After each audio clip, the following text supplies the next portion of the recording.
Welcome to the Future Lab. I'm your host, Matthew. Today, we're diving headfirst into the fascinating world of high-throughput experimentation, or HTE, in materials science.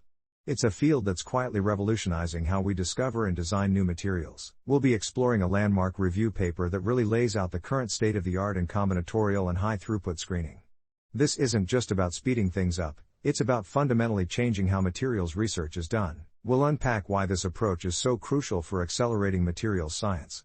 We'll look at the core principles, delve into the specific techniques involved, and finally, explore the real-world applications across various scientific domains. And something pretty cool, this episode's script was actually AI-assisted, a testament to the very technology we'll be discussing. It's amazing how AI is now helping to create podcasts themselves. Our roadmap for today is simple. First, a big picture view of HTE's impact on materials science. Then, we'll get into the nitty-gritty of the specific techniques. Finally, we'll finish by exploring the exciting implications and real-world applications of this breakthrough. So, let's start with the big picture. How has HTE changed the landscape of materials science, and why is this such a significant development? The biggest change is the sheer speed and scale. Where researchers might have tested a handful of materials a year before, HTE lets them explore thousands, even millions, of possibilities in the same time frame. This drastic increase in throughput changes the way we think about materials development, shifting us from a trial and error approach to a far more systematic one. This systematic approach is key, enabling data-driven optimization, where you are able to identify and then optimize materials that previously were completely out of reach. Exactly. It's no longer about stumbling upon the right material by chance, it's about systematically exploring and optimizing them. And that leads to more efficient resource allocation and a faster time to market for new materials, which of course is crucial in many industries. Absolutely. Now that we've got a sense of HTE's broader impact, let's move on to the next stage of our investigation, the specific tools and techniques used in high-throughput experimentation. What are some of the key technological advances made possible by HTE and how do they work? So, let's get into the specifics. We're focusing on the paper Combinatorial and High-Throughput Screening of Materials Libraries, Review of State-of-the-Art, by Polymers et al. This paper isn't presenting a single new discovery, but rather a comprehensive overview of how combinatorial and high-throughput experimentation, or CHT, is transforming materials science. The core question they tackle is, how has CHT advanced materials discovery and optimization? And the answer, in short, is quite dramatically. Traditional materials design, while valuable, often gets bogged down in the sheer complexity of modern materials. You can only test so many combinations before you run out of time and resources, right? Exactly. But CHT provides a systematic approach to explore this vast compositional space. It essentially allows us to test thousands, even millions, of possibilities simultaneously, drastically accelerating the pace of discovery. The paper highlights how CHT achieves this acceleration. It's all about combining parallel synthesis, making many materials at once, with high-throughput characterization techniques, measuring their properties rapidly and efficiently. That sounds incredibly efficient, but surely there are limitations or trade-offs involved? Absolutely. The paper addresses this head-on. The authors point out the massive amounts of data generated by CHT require sophisticated data analysis techniques to extract meaningful insights. This isn't just about generating data, but about intelligently analyzing it. That's a key point. So they discuss data mining strategies, focusing on techniques like principal component analysis, PCA, and non-negative matrix factorization, NMF, to help researchers manage and understand these huge datasets, efficiently extracting meaningful patterns. What's really neat is that they also highlight the importance of validating the high-throughput results through more traditional, smaller-scale experiments. That validation step ensures the accuracy and reliability of any discoveries made using HTE. This validation step is essential to bridge the gap between rapid, high-throughput screening and the rigor of traditional scientific methods, and to ensure the reproducibility of any findings in larger-scale production and testing. It avoids what I've heard in the field being referred to as false positives.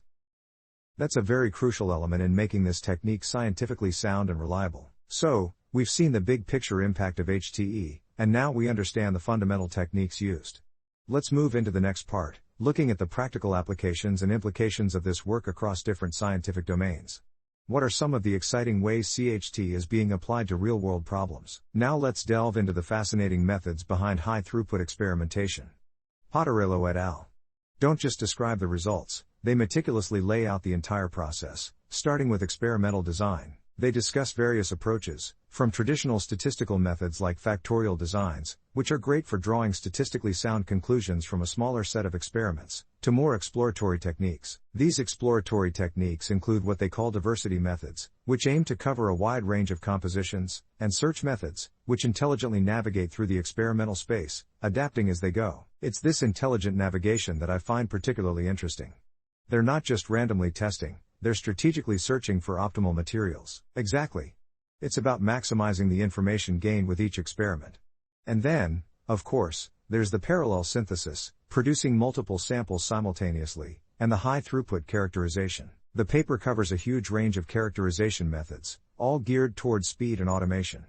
This includes in situ monitoring, analyzing materials while the reaction is ongoing, using various techniques like optical spectroscopy, chromatography, electrochemistry, and mass spectrometry. That's quite a range of techniques. How does the choice of technique affect the quality and type of data obtained, and what's the significance of the analytical instrument's order, 0th, 1st, and 2nd? That's a great question. The order of the instrument reflects the dimensionality of its data output.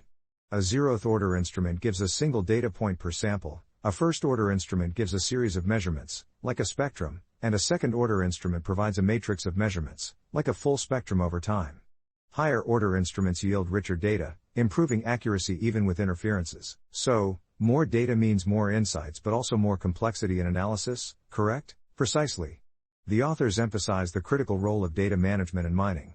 They highlight techniques like PCA and NMF, powerful tools for handling massive datasets, identifying patterns, and reducing data dimensionality. PCA and NMF, those are powerful tools, but the paper also emphasizes something crucial: validation. Why is this so important in CHT experimentation? The emphasis on validation highlights that HTE isn't about replacing traditional scientific methods but enhancing them. By reproducing high-throughput results using traditional laboratory techniques, the researchers confirm the reliability and robustness of their findings. It's a quality control measure that prevents false discoveries based on limitations of high-throughput methodologies. Essentially, it ensures that these fast results are also accurate results, eliminating potential artifacts that might occur when you're doing things at such high speed and scale. That makes perfect sense. It underscores that HTE isn't just about speed but also scientific rigor. Now that we've seen the technical details, let's explore how these methods translate into practical applications. What real-world problems are being solved with CHT experimentation? The real power of CHT experimentation lies in its applications, and the review paper by Potterello et al. Showcases a remarkable breadth of impact across many scientific disciplines. Let's start with catalysis. The paper highlights how HTE has revolutionized catalyst discovery, hasn't it? Absolutely. Traditionally, finding a new catalyst was a painstaking process, often involving years of trial and error. But with HTE, researchers can now screen thousands of potential catalysts in a fraction of the time. This is particularly important in areas like fuel cell technology, where the need for highly efficient and stable catalysts is paramount. The review paper gives several examples of this: new catalysts for fine chemical synthesis, and highly efficient electrocatalysts for fuel cells, all discovered using high-throughput methods. It's truly remarkable. Beyond catalysis, HTE is making significant strides in the world of electronics and functional materials. What are some notable examples from the review? One of the most exciting areas is the search for lead-free piezoelectric materials. Lead-based materials are currently dominant, but their toxicity is a major concern. The paper shows how combinatorial methods help discover new lead-free materials with comparable or even superior piezoelectric properties. This is a huge step towards more sustainable and environmentally friendly electronics. The study of BiFeO3 and its compositional variations illustrates this well. By systematically exploring the compositional space, they uncovered previously unknown relationships between composition and piezoelectric properties. It's a beautiful example of HTE's ability to reveal subtle yet crucial relationships. That's impressive. And it's not just limited to electronics. How has HTE impacted other areas like polymer science and sensing? In polymer science, HTE has accelerated the development of advanced coatings with precisely tailored properties. The review cites examples like fouling release coatings for ships, designed to prevent marine organisms from attaching, and antimicrobial coatings for medical devices, designed to reduce infections.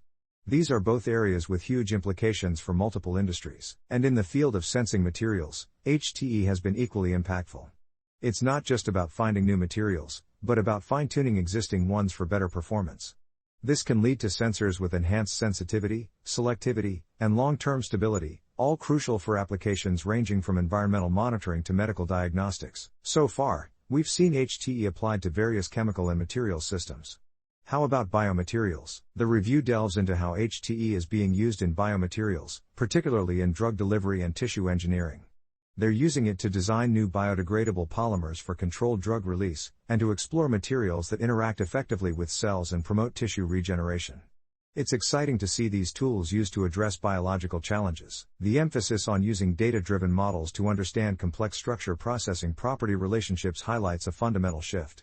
It's no longer just about trial and error but about predictive design. These are all compelling examples demonstrating the transformative effect of HTE. But what are the next steps or limitations in this research area? Let's bring it all together. This review paper by Polymers et al.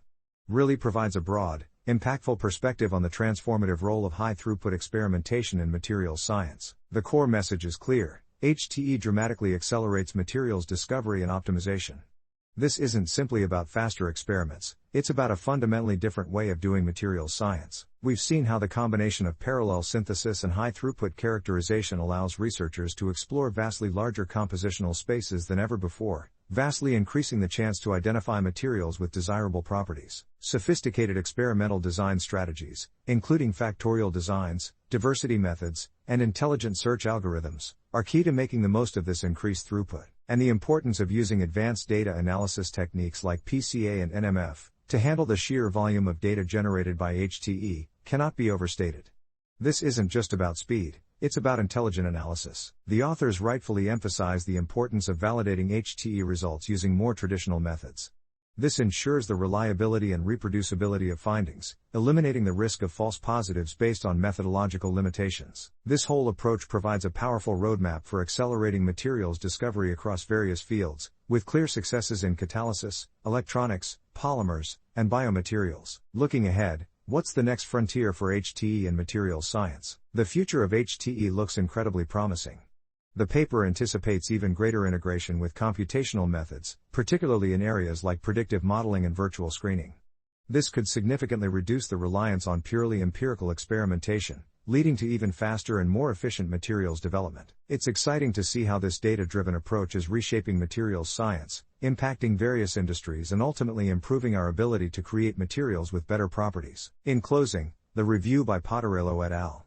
Presents a strong case for the transformative potential of high-throughput experimentation in materials science, emphasizing that CHT isn't just about speed, but about accelerating the pace of discovery and improving the reliability of our materials research. This episode of the Future Lab was AI-assisted, a fitting end to a discussion about how AI is revolutionizing scientific processes. Thanks for tuning in. Join us next time for another exploration of the future of research. Stay curious.